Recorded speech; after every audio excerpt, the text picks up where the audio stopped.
சிவம் Sai academy, எங்கள் கனவு உங்களின் அரசு வேலை. அனைத்து மாணவர்களுக்கும் வணக்கம். நேற்று கார்த்திகை தீபம் இந்த தமிழ்நாட்டில் இல்லை உலகத்தில் எங்கே ஏற்றினாங்க அப்படின்றது நமக்கு ஐயமாக இருக்கலாம். ஆனால் கண்டிப்பாக நேற்று கார்த்திகை தீபம் டிஎன்பிஎஸ்சியில் கொண்டாடப்பட்டிருக்கிறது. அதை உறுதிப்படுத்தும் விதமாக தான் நேற்று நமக்கு பார்த்திங்கன்னா டிஎன்பிஎஸ்சி குரூப் 2 மற்றும் குரூப் 4 உடைய அப்டேட்டட் சிலபஸ் வெளியிடப்பட்டது. குரூப் 4க்கு ப்ரீலிம்ஸ் மெயின்ஸ்னு கிடையாது. குரூப் 4க்கு ஒரே சிலபஸ் தான். குரூப் 2க்கு ப்ரீலிம்ஸ் சிலபஸ் மாற்றப்பட்டிருக்கிறது. இந்த பதிவில் கிட்டத்தட்ட 20 லட்சம் மாணவர்களுடைய குழப்பமாக இருக்கக்கூடிய கேள்விகளுக்கு மிக விளக்கமாக நான் உங்களுக்கு பதிலளிக்க போகிறேன். ஸோ என்னென்ன கேள்விகள் உங்கள் மனசில் இருக்கும் அப்படின்னு நீங்கள் பார்த்தீங்கன்னா, புதிய பாடத்திட்டம் வெளியிட்டாங்க. அந்த புதிய பாடத்திட்டத்தை மிக தெளிவாக கொடுத்துருக்காங்களா அப்படின்னா இல்லை.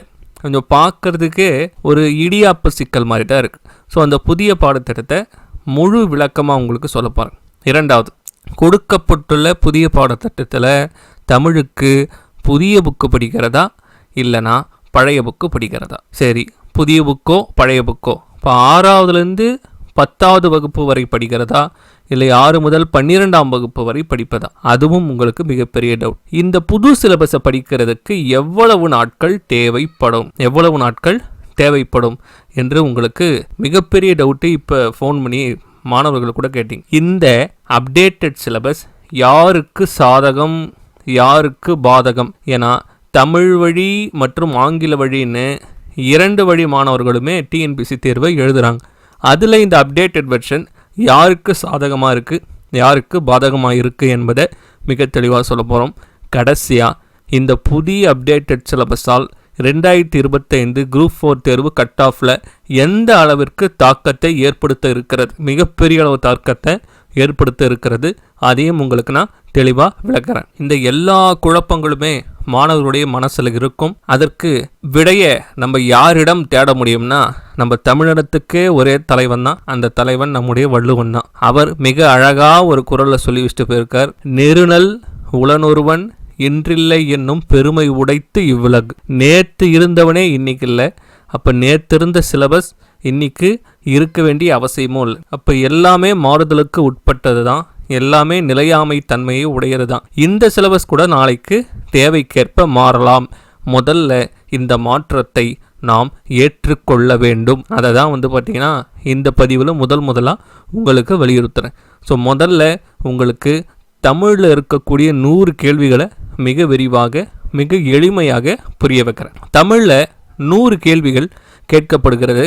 அதை எத்தனை அழகாக நமக்கு பிரிச்சிருக்காங்கன்னா 7 பார்ட்டாக பிரிச்சிருக்காங்க. முன்னாடி பழைய சிலபஸில் நமக்கு என்ன இருக்கும்னா, பழைய சிலபஸில் பார்ட் ஏ அதாவது பகுதி ஆ, பகுதி சி அதாவது பகுதி இ அப்படின்னு 3 இருக்கும்.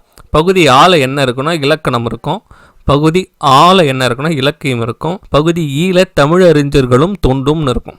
இப்போ முழுக்க அவங்க மாற்றிட்டு 100 கேள்விகளில் 85 கேள்விகள் மட்டும், கிட்டத்தட்ட 100ல் 80 கேள்விகள் மட்டும் இலக்கண பகுதிகளில் இருந்து இடம்பெறப்போகிறது. இப்போ மொத்தம் 100 கேள்விகளை 7 பார்ட்ஸாக பார்த்திங்கன்னா பிரித்து வச்சுருக்கிறாங்க. இந்த 7 பார்ட்ஸில் முதல் பார்ட்டில் மொத்தம் எத்தனை கேள்விகள் இடம்பெறுகிறதுனா 25 கேள்விகள் நமக்கு இடம்பெறுகிறது. இந்த 25 கேள்விகளில் 2 மெயின் டாபிக் தான். ஒன்று எழுத்திலக்கணம், இன்னொன்று சொல்லிலக்கணம். எழுத்திலக்கணத்தில் எத்தனை மைக்ரோ டாபிக்ஸாக பிரிக்கிறாங்கன்னா 9 மைக்ரோ டாபிக்ஸ் பிரிக்கிறாங்க. இந்த 9 மைக்ரோ டாபிக்ஸ் என்னென்னா பிரித்து எழுதுதல். இந்த 9 மைக்ரோ டாபிக்ஸ் என்ன? பிரித்து எழுதுதல். பிரித்து கொடுத்துருப்பாங்க, அதை நம்ம சேர்த்து எழுதணும். அதற்கு பிறகு சந்தி பிழையை நீக்குதல். அதற்கு நம்ம என்ன தெரிஞ்சுக்கணும்னா, வல்லினம் மிகும் இடம், வல்லினம் மிகா இடம், இதை தெரிஞ்சுக்கிட்டா சந்தி பிழையை நீக்கிடலாம். அதற்கு பிறகு குறில் நெடில் வேறுபாடு அறிதல். இது பேசிக்காக 6ஆம் வகுப்பு புத்தகத்திலேயே நமக்கு இருக்குது. ஆனால் அந்த குறில் நெடியில் நம்ம மாற்றி போட்டுத்தாலே பொருள் மாறுபடும். ஸோ அதையும் பார்த்திங்கன்னா ஒரு டாப்பிக்காக கொடுத்துருக்குறாங்க. அதற்கு பிறகு மயங்கொலி பிழையை நீக்குதல். மயங்கொலி எழுத்துக்கள் மொத்தம் 8 இருக்குது. அந்த 8 எழுத்துக்களின் அடிப்படையில் ஏற்படும் பிழையை சரி செய்தல் ஒரு முக்கியமான டாப்பிக்காக கொடுத்துருக்குறாங்க. அதற்கு பிறகு இணை எழுத்துக்கள் எனப்படுகின்ற நட்பெழுத்துக்கள். இப்போ கசட தப்பற என்னென்ன நமன எரல பழலை, இந்த 18 மெய்யெழுத்துக்கள் ஒரு எழுத்து இன்னொரு எழுத்துக்கு பார்த்திங்கன்னா இனமாகவும் நட்பாகவும் இருக்கும். அதன் அடிப்படையில் கேள்விகள் இடம்பெறும். அதற்கு பிறகு சுட்டெழுத்துக்கள் ஆ இ உ, அகச்சுட்டு புறச்சுட்டு செய்மை சுட்டு அண்மை சுட்டுலாம் நமக்கு புத்தகத்தில் இருக்கும். அதை வச்சு கேட்பாங்க. அதற்கு பிறகு வினா எழுத்துக்கள் மொத்தம் 5 இருக்குது. ஏயா ஆவோ ஏயா ஆவோ ஏ, மொத்தம் 5 வினா எழுத்துக்கள். அதை வைத்து பார்த்திங்கன்னா நமக்கு கேட்பாங்க. அதுலேயும் அகவினா புறவினா என்று வகைகள் இருக்குது. அதை வச்சு நமக்கு கேட்க போகிறாங்க. அதற்கு பிறகு ஒருமை பன்மையை அறிதல். ஒருமை பன்மை சிங்குலர் ப்ளூரலை கண்டுபிடிக்கணும். இது எல்லாமே எந்த புத்தகத்தில் இருக்குன்னா 6ஆம் வகுப்பு புத்தகத்திலேயே இதெல்லாம் கவர் ஆகிடும். 6ஆம் வகுப்பு புத்தகத்திலேயே எழுத்திலக்கணம் ஆல்மோஸ்ட் பார்த்திங்கன்னா நமக்கு கவர் ஆகிவிடும். ஸோ அலகு 1ல் முதல் டாபிக் இதுதான். அதற்கு பிறகு அலகு 1ல் 2வது டாபிக் என்னென்னா சொல்லிலக்கணம். இந்த சொல்லிலக்கணத்துலேயும் எத்தனை மைக்ரோ டாப்பிக்காக கொடுத்துருக்குறாங்கன்னா 9 மைக்ரோ டாபிக்ஸ் கொடுத்துருக்குறாங்க. முதல்ல வேர்ச்சொல்லறிதல் மிக மிக முக்கியமானது.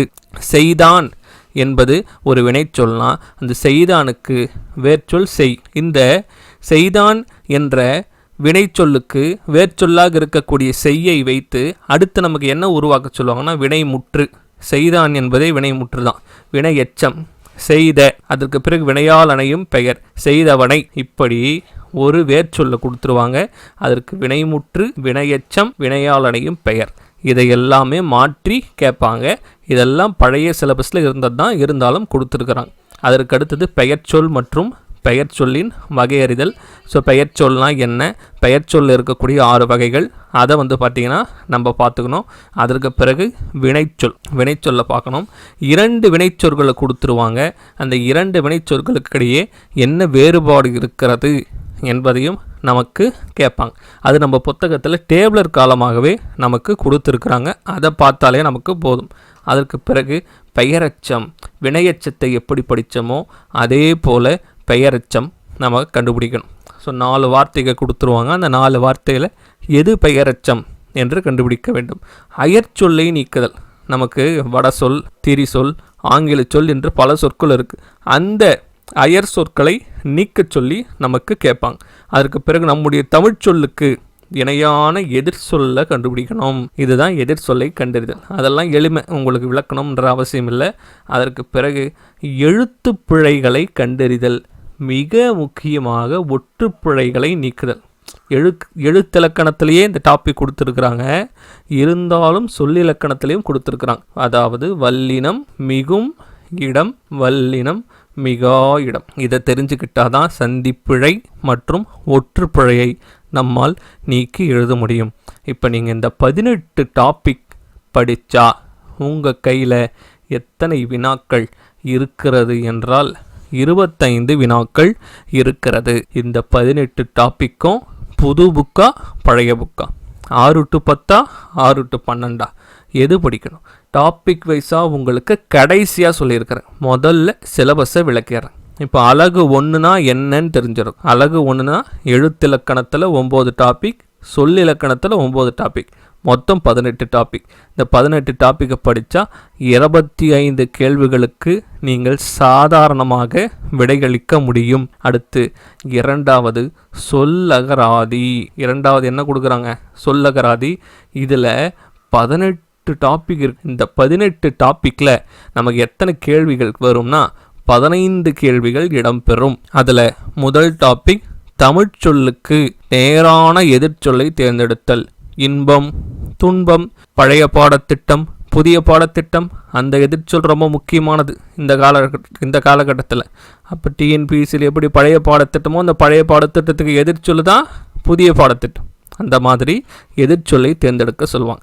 அதற்கு பிறகு நமக்கு 42 ஓரெழுத்து ஒரு மொழி இருக்குது. நமக்கு 7ஆம் வகுப்புலேயோ 8ஆம் வகுப்பு புத்தகத்திலேயோ இருக்கும்.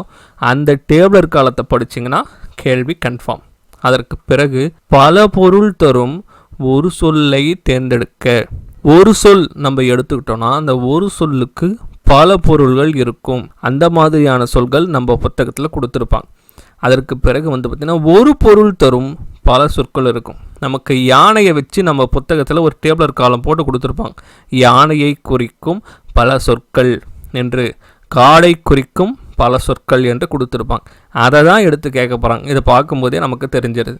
ஸோ பல பொருள் தரும் ஒரு சொல், ஒரு பொருள் தரும் பல சொல், இரண்டுமே நமக்கு 7ஆம் வகுப்பு புத்தகத்திலும் 8ஆம் வகுப்பு புத்தகத்திலும் இருக்கிறது. அதை பார்த்தால் போதுமானது. அதற்கடுத்தது பொருந்தாத சொல்லை தேர்ந்தெடுத்தல். என்ன பொருந்தாத சொல்லை தேர்ந்தெடுத்தல்? குறிஞ்சி, முல்லை, மருதம், நெய்தல், பாலை என்பது ஐவகை நிலங்கள். அதில் 4 கொடுத்துட்டு இந்த கீழே 4 ஆப்ஷனில் இந்த குறிஞ்சி, முல்லை, மருதம், அதற்கு அடுத்தது நமக்கு வந்து வைகரைன்னு கொடுத்துருந்தாங்கன்னா, இப்போ வைகரையும் நிலத்தில் வராது, அது சிறும்பொழுது பெரும்பொழுதில் வருது. இப்படி நமக்கு பொருந்தாத சொல்ல கண்டுபிடிக்க சொல்லுவாங்க. அதற்கு பிறகு அகர வரிசைப்படி சொற்களை சீர் செய்தல். அது உங்களுக்கு தெரியும். முதல்ல என்ன பண்ணணும்? ஆ முதல் அக்கு வரை, அதற்கு பிறகு மெய்யெழுத்து, அதற்கு பிறகு வந்து பார்த்திங்கன்னா உயிர்மெய் எழுத்தை வச்சு ஒவ்வொரு கொடுக்கப்பட்டிருக்கிற சொற்களை நம்ம அகர வரிசைப்படி சீர் செய்வோம். அது கொடுத்துருக்குறாங்க. அதற்கடுத்தது ஒரு பொருட்பன்மொழி. பிரிஞ்சு நின்றால் எப்படி இருக்கும், சேர்ந்து நின்றால் என்ன பொருள் தரும், இதெல்லாம் உங்களுக்கு 7ஆம் வகுப்பு புத்தகத்திலே இருக்கிறது. இரு பொருள் குறிக்கும் சொற்கள். ஒரே சொல்லு தான், அந்த ஒரு சொல் இரு பொருளை தரும் வகையில் அமையும். அந்த சொற்களை வைத்து கேள்வி. பேச்சு வழக்கு, எழுத்து வழக்கு. நமக்கு 7ஆம் வகுப்பு புத்தகத்தில் டேபிளர் காலம் இருக்கும். அதில் உலக வழக்கு என்று அழைக்கப்படுவது எது என்ற கேள்வியை இப்போ வரக்கூடிய டிஎன்பிசி குரூப் 4லே நம்ம எதிர்பார்க்கலாம். ஏன்னா அதில் இருக்கிற ஒரே கொஸ்டின் வந்து அதுதான். அதை தொல்காப்பியர் என்ன சொல்கிறாரு, அதெல்லாம் நமக்கு கேள்விகள் கேட்கலாம். மிக மிக மிக மிக எளிமையாக மாற்றிட்டாங்க சிலபஸ்.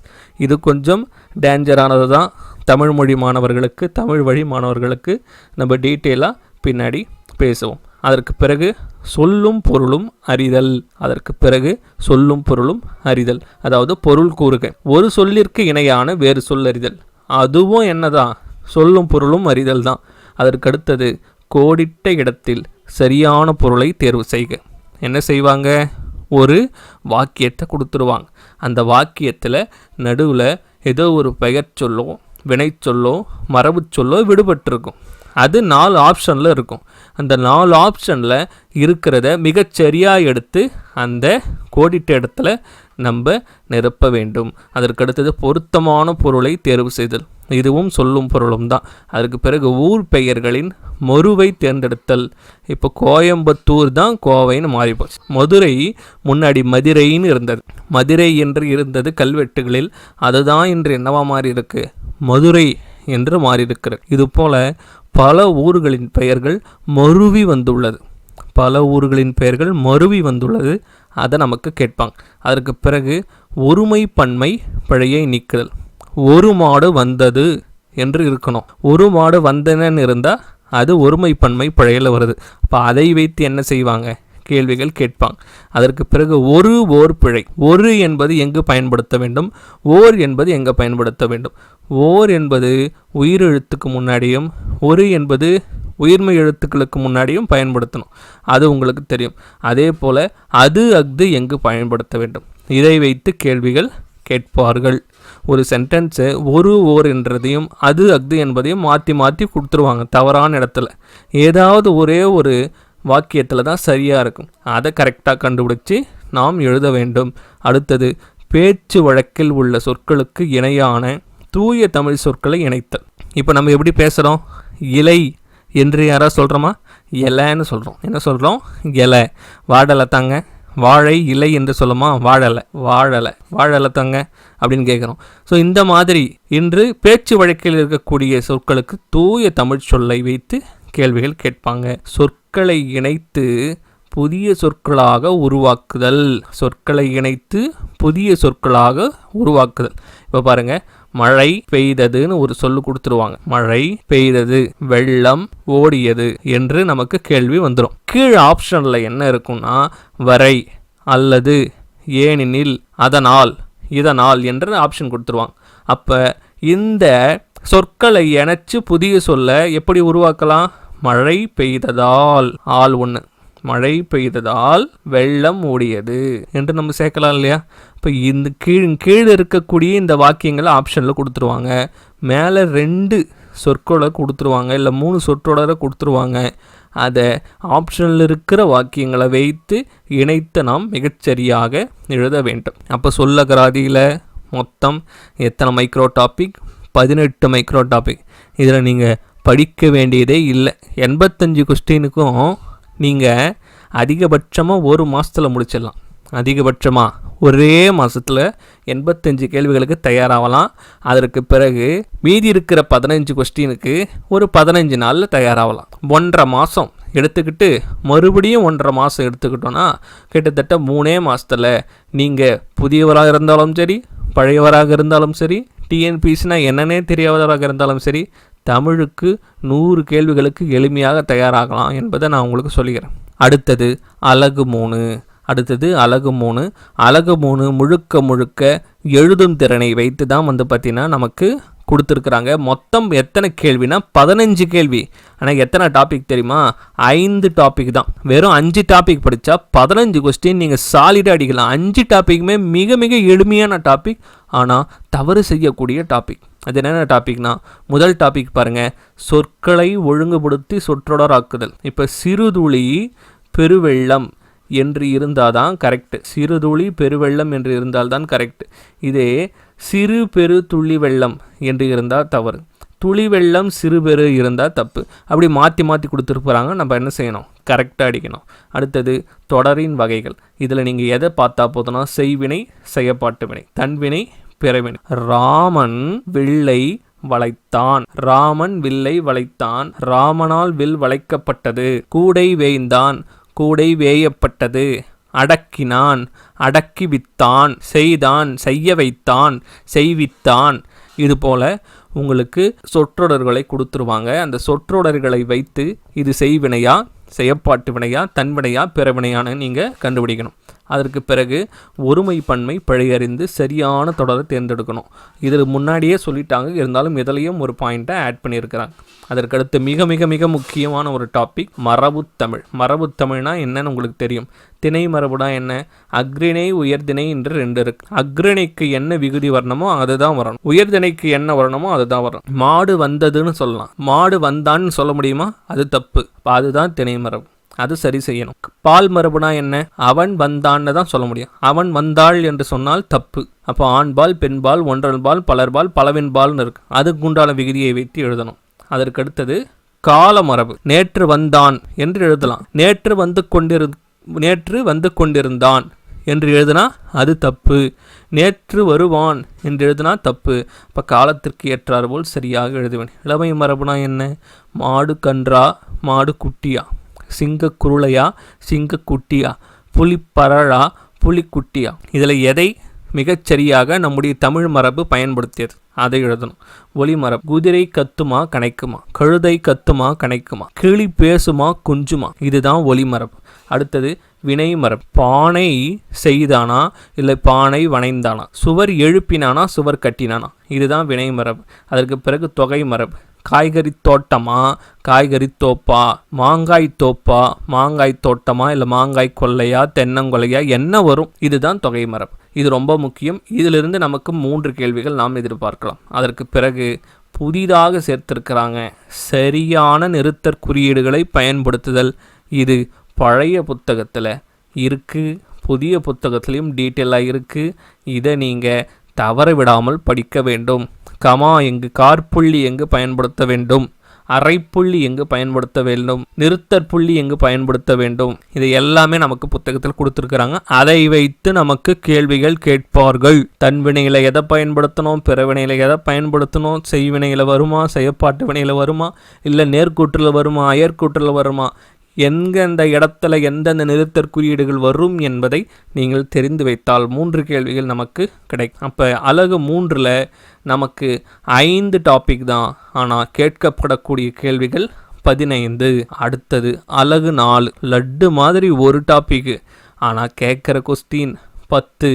ஆனால் அந்த 10 லட்டுமே பூந்தி ஆகிறதுக்கும் வாய்ப்பு இருக்கு. ஏன்னா கடினமானது. கலை சொல்லுக்கு நேரான ஆங்கில சொல்லை தேர்ந்தெடுக்க சொல்கிறாங்க. மருத்துவம், பொறியியல், புவியியல், பொருளாதாரம், நடப்பு நிகழ்வுகள், தலையங்கம், இது போல பல்வேறு துறைகளில் இருக்கக்கூடிய கலை சொல்லுக்கு ஆங்கில சொல்ல தேர்ந்தெடுக்கணும். இது புத்தகத்தில் ஒவ்வொரு இயலுக்கு பின்னாடியும் கொடுத்துருக்குறாங்க, தவறு விட்டுறாதீங்க, படிங்க. 10 கேள்விகள், 1 இல்லை 2 இல்லை, சொலையா 10 கேள்வி ஒரே டாப்பிக்கில் இருந்து நமக்கு கேட்க போகிறாங்க. அப்போ இதை தவற விடலாமா? தவற விடக்கூடாது. அடுத்தது அலகு 5 இது புதுசாக இன்ட்ரடியூஸ் பண்ணியிருக்கிறாங்க. இது என்ன பண்ணியிருக்காங்க, டிஎன்பிசியில் தமிழில் புதியதாக இன்ட்ரடியூஸ் பண்ணியிருக்கிறாங்க. மொத்தம் 5 டாபிக். இந்த 5 மைக்ரோ டாப்பிக்கில் 15 கேள்விகள் நமக்கு இடம்பெறும். என்ன முதல் பாருங்கள், மிக எளிமையான டாபிக் தான். ஒரு பத்தியை கொடுத்துருவாங்க, அந்த பத்தியை படித்து பார்க்க, அதுக்கு கீழே ஒரு 3-4 கேள்வி இருக்கும்.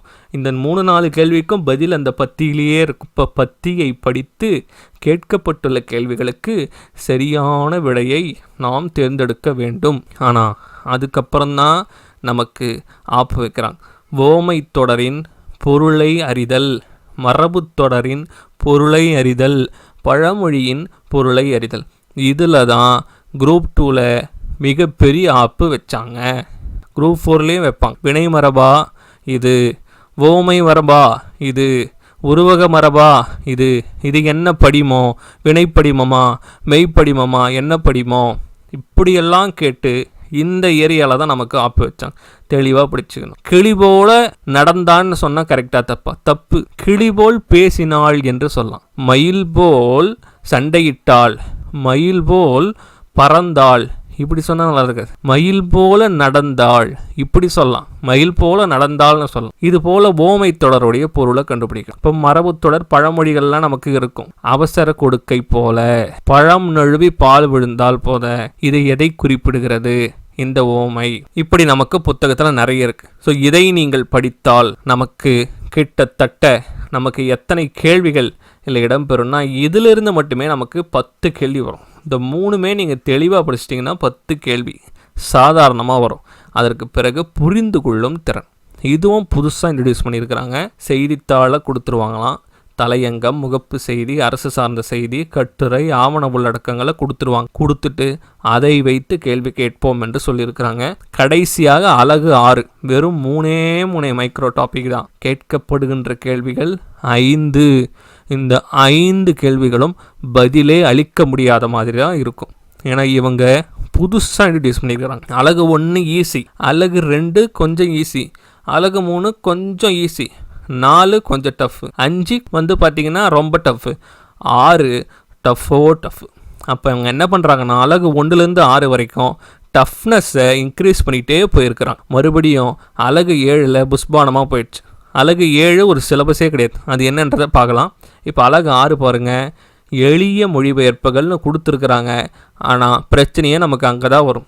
ஆங்கிலம் மற்றும் பிறமொழி சொற்களுக்கு இணையான தமிழ் சொல்ல தேர்ந்தெடுக்கணும். பயன்பாட்டில் உள்ள ஆங்கில சொல்லுக்கு இணையான தமிழ் சொல்ல தேர்ந்தெடுக்கணும்.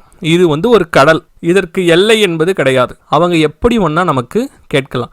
பயன்பாட்டில் உள்ள ஆங்கில சொற்களுக்கு அவங்க எங்கேருந்து வேணாலும் கேட்கலாம். ஆவணங்களின் தலைப்பு, கோப்பு, கடிதம், மனு ஆகியவற்றுடைய மொழிபெயர்ப்பை புரிஞ்சுக்கணும் அப்படின்னு சொல்லியிருக்கிறாங்க. ஸோ இந்த மாதிரி வெறும் 3 டாபிக் தான்.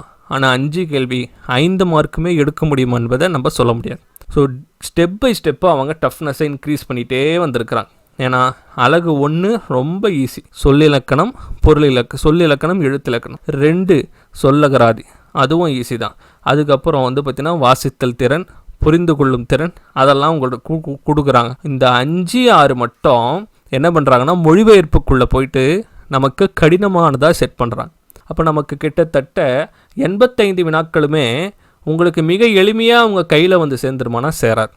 படிக்கக்கூடிய கால அளவு நம்ம கம்மியாக தான் இருக்கணும். அது ப்ராக்டிஸ் பண்ணால் தான் இந்த 85 கேள்விகளுக்கும் நாம் அதிக மதிப்பெண் பெற முடியும். முன்னாடிலாம் நீங்கள் 100 கொஸ்டினுக்கு ஈஸியாக 90க்கு மேலே போடலாம்.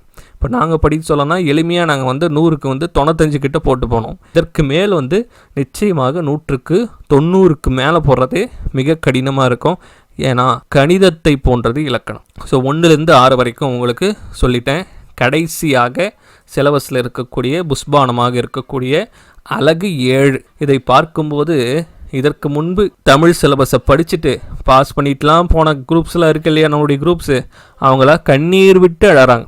ஏன் தெரியுமா? பகுதி ஆல 10 டாபிக்களும் படிப்பாங்க. பகுதி ஈல 20 டாபிக் இருக்கும்.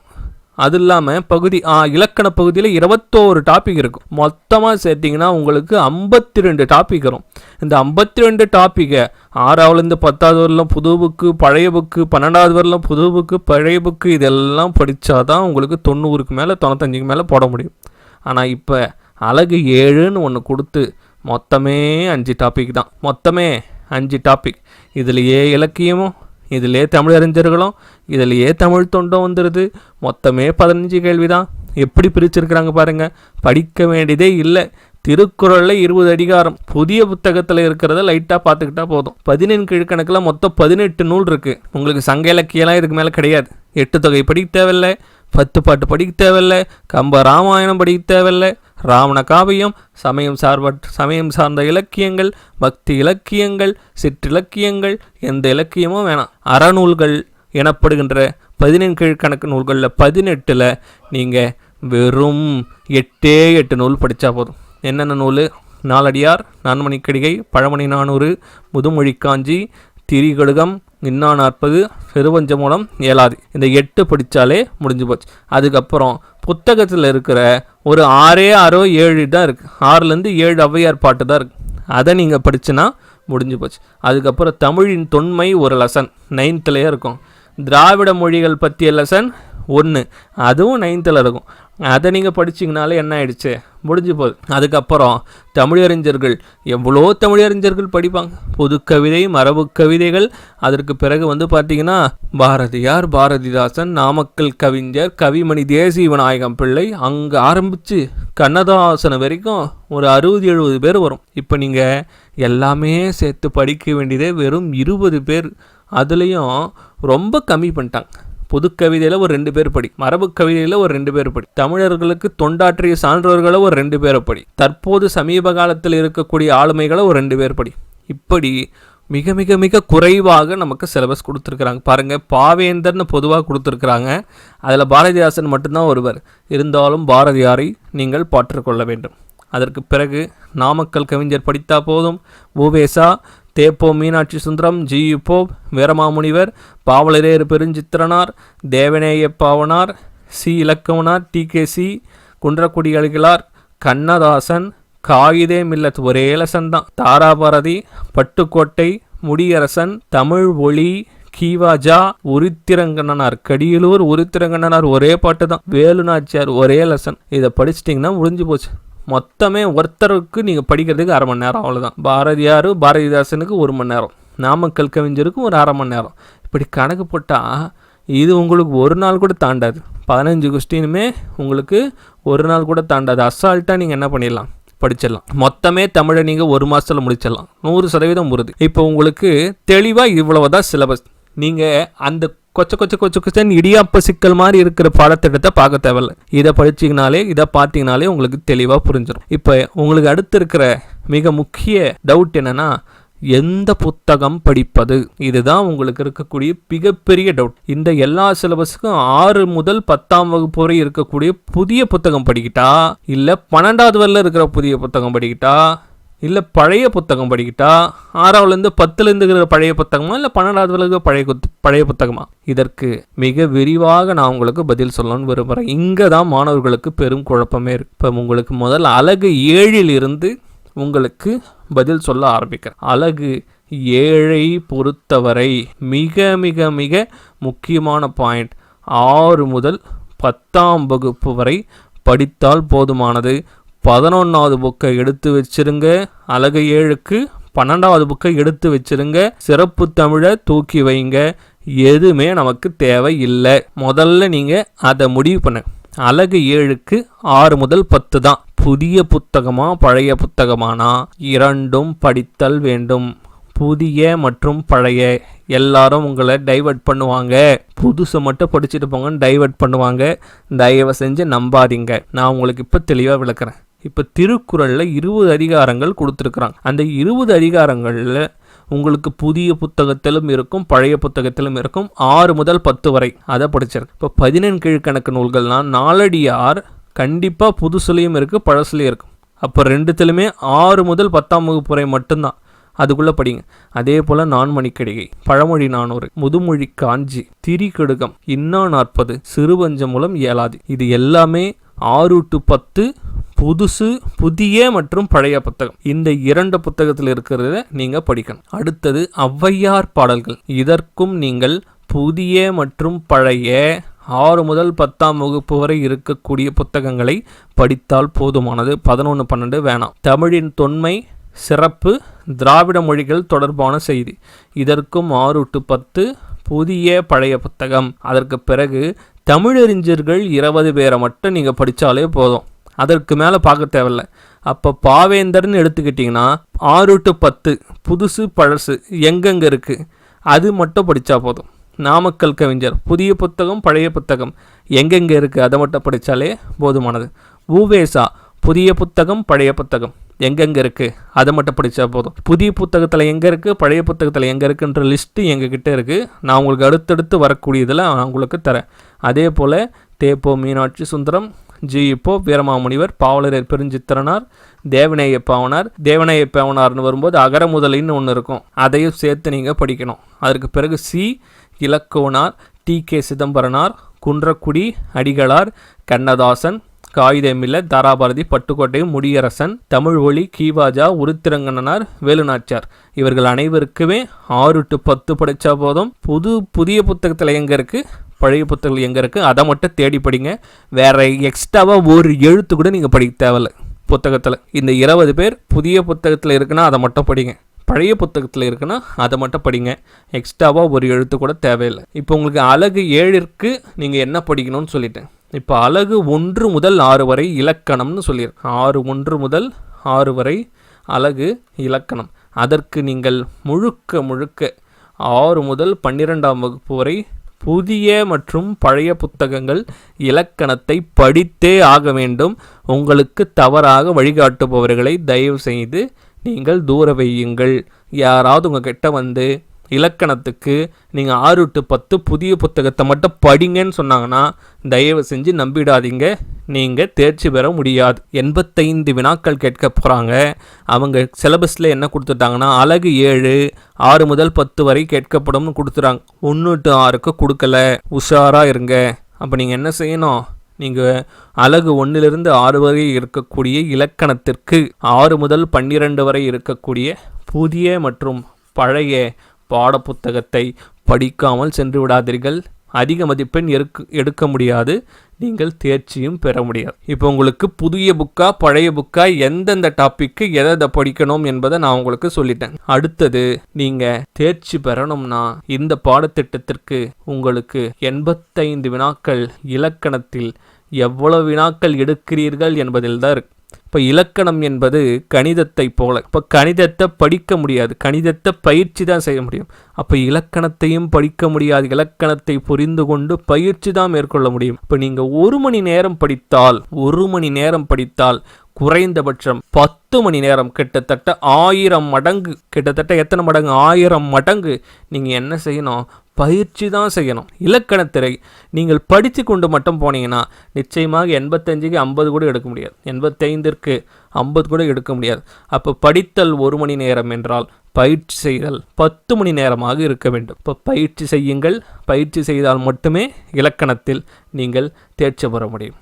அடுத்தது இந்த பாடத்திட்டம் மாணவர்கள் எல்லாம் என்கிட்ட கேட்டது என்னன்னா, யாருக்கு சாதகம் இல்லை யாருக்கு பாதகம். இப்போ போட்டி என்னவா இருக்கு, நிச்சயமாக குரூப் 4 தமிழ் வழி மாணவர்களுக்கு சிறிது பாதகம் தான். ஏன்னா இந்த சிலபஸை புதியதாக வரும் தமிழ் வழி மாணவரோ அல்ல ஆங்கில வழி மாணவரோ யாராக இருந்தாலும் 3 மாதத்தில் தெளிவாக என்ன செய்யலாம், தயாராகலாம். படிப்பதற்கென்று இதில் எதுவுமே இல்லை, புரிந்து கொள்வதற்கு மட்டும்தான் இருக்கு. அப்படி இருக்கும் பொழுது 3 மாதத்தில் தயாராகலாம் என்றால் அப்போ 6 மாதம் கிடைத்தாலே மிக மிக மிக அருமையாக இந்த குரூப் 4 தேர்வுக்கு இந்த பாடத்திட்டத்தின்படி தயாராகலாம்.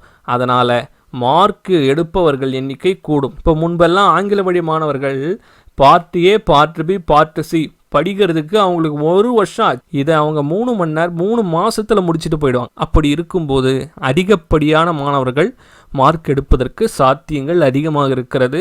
அது மட்டும் இல்லாமல் தொடர்ச்சியாக 1 வருஷம் 2 வருஷம் 3 வருடம் என்று படித்து கொண்டிருக்கிற மாணவர்களை விட சமீப காலமாக ஒரு 6 மாதம் 1 வருஷம் அந்த காலகட்டத்தில் படித்த மாணவர்களே படித்து கொண்டிருக்கிற மாணவர்கள் அந்த 3-4 வருடமாக படித்து கொண்டிருக்கிற மாணவர்களுக்கு இணையான மார்க் எடுப்பதற்கு சாத்தியக்கூறுகள் மிக மிக அதிகமாக இருக்குது. இப்போ இதனால் என்ன ஆகும்? போட்டி மிக அதிகமாகும். அப்ளிகேஷன் 25 லட்சத்துக்கும் மேற்பட்ட அப்ளிகேஷன் வருவதற்கு வாய்ப்பு இருக்கிறார். எத்தனை? 25 லட்சத்துக்கும் மேற்பட்ட. கட் ஆஃப் மேலே இது என்ன மாதிரியான தாக்கத்தை ஏற்படுத்தும்னா, கட் ஆஃப் அதிகரிக்கும் அதிகரிக்கும் அதிகரிக்கும், குறையவே வாய்ப்பில்லை. இப்போ தமிழில் சிலபஸ் ஈஸி, ஜிஎஸ்ல பெரும்பான்மையாக எந்த சிலபஸும் மாற்றப்படவில்லை. அப்போ நீங்கள் என்ன செய்யணும்? தமிழை 1 மணி நேரம் படித்தால் ஜிஎஸ்ஐ 2 மணி நேரம் படித்து நீங்கள் உங்களுடைய மதிப்பெண் பெறும் திறனை அதிகப்படுத்துதல் மிக மிக முக்கியமானது. இப்போ தமிழை 1 மணி நேரம் படிக்கிறீங்கன்னா 10 மணி நேரம் ப்ராக்டிஸ் பண்ணுங்கள். இலக்கணத்தை கண்டிப்பாக நீங்கள் என்ன செய்யணும்? ப்ராக்டிஸ் செய்தே ஆக வேண்டும். இப்போ போட்டி அதிகமாக போகுது, போட்டியாளர்கள் அதிகமாக போகிறாங்க, கட் ஆஃப் அதிகமாவதற்கான வாய்ப்புகள் இருக்குது. நாளுக்கு நாள் காலி பணியிடங்கள் குறைவாவதற்குத்தான் பார்த்திங்கன்னா வாய்ப்பு இருக்கிறது. சிலபஸ் வேறு மிக எளிமையாக தமிழுக்கு மாற்றிட்டாங்க. இந்த சூழ்நிலையில் தான் நம்ம இன்றைக்கி இருக்கோம். அப்படின்னா நம்ம உழைப்பு எப்படி இருக்கணும் என்றதை நீங்கள் முடிவு செய்து கொள்ள வேண்டும். முன்பிருந்த சிலபஸ் நமக்கு பார்த்திங்கன்னா ஒரு மலையை ஏறுவது போல என்றால், இப்போ இருக்கக்கூடிய சிலபஸ் மிக எளிமைதான், எளிதாக மலையை ஏறிடலாம். ஆனால் யார் பார்த்திங்கன்னா மிக விரைவில் ஏற போகிறாங்கன்றதெல்லாம் போட்டி. ஏன்னா நமக்கு பாதை எளிதாக மாறிவிட்டது. இப்போ சென்று அடைபவர்கள் மிக எளிமையாக சேருவதற்கு அதிகப்படியான வாய்ப்பு இருக்குது. இப்போ யார் சீக்கிரமாக போக போகிறாங்க?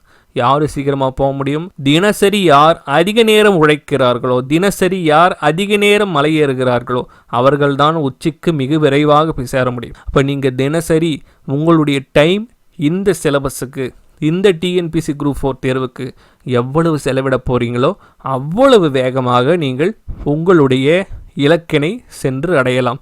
எனவே சோர்வடைய வேண்டாம், சோர்வடைய வேண்டாம், சோர்வடைய வேண்டாம். நிலையாமை என்பது எல்லாத்திலையுமே இருக்கும்.